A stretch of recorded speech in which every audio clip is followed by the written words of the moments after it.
In tonight's 10-15 difference, they are put in bathrooms for your convenience and for a parent who's juggling a stroller and a diaper bag and the baby. A diaper changing table can be a lifesaver.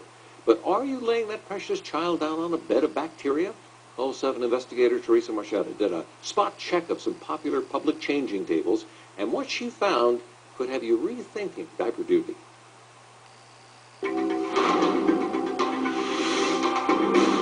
I don't wipe them down. No, usually I'm just trying to get her changed as fast as I can. With 2 kids in diapers, Jill Krug is used to juggling. Do you use the pull-down changing tables when you're out and about? All the time. And she usually puts something down under baby Alexa. I'm thinking, please let me either have my changing pad or a blanket or something that I can put at least under her head. What do you think could potentially be on there? Feces. So if I laid her down on it, she would be susceptible to all the bacteria and germs. Sarah Shepman uses her own changing mat under baby Lauren and then sanitizes it. I wipe it down. I'm pretty vigilant about wiping it down after every use, but who knows what's left on there. We are, after all, talking about dirty diapers and surfaces potentially used dozens of times a day with wiggly little ones who could not only leave germs behind, but also pick them up. How can they be clean with so many babies using them every day? We wanted to know too. Using swabs provided by a local lab, we randomly tested changing tables for the presence of bacteria and coliforms, in other words, fecal matter.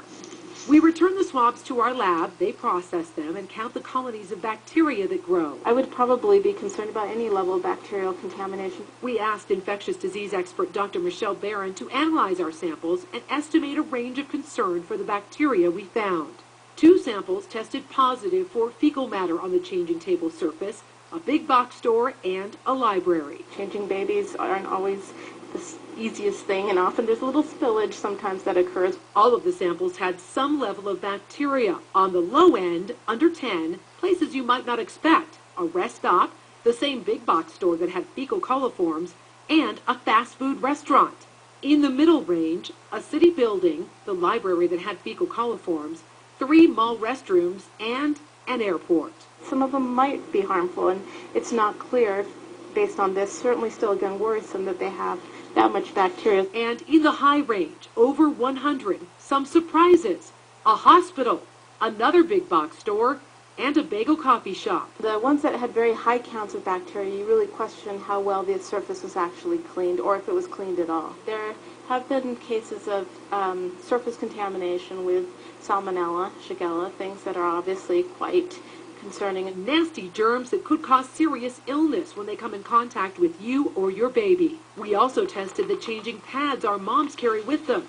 One was in the low range at 7, the other moderate at 22. Would you change anything, or would you do anything differently if you... I would probably wipe it down more, or put it in the laundry, or use the disposable ones. Whatever your strategy, don't assume because something looks clean that it is. And I think you need to just take your own precautions. And you can't rely on anybody else making sure it's clean for you. Our results may not necessarily reflect inadequate cleaning. Truth is, you don't know who was here 2 minutes before you, and neither did we when we tested. That's why businesses are being proactive, like Cherry Creek Mall. They provide disposable liners and sanitary wipes for their guests. There's no substitute for frequent hand washing, but a clean barrier can help protect your child from illness. I'm Call 7 investigator Teresa Marchetta.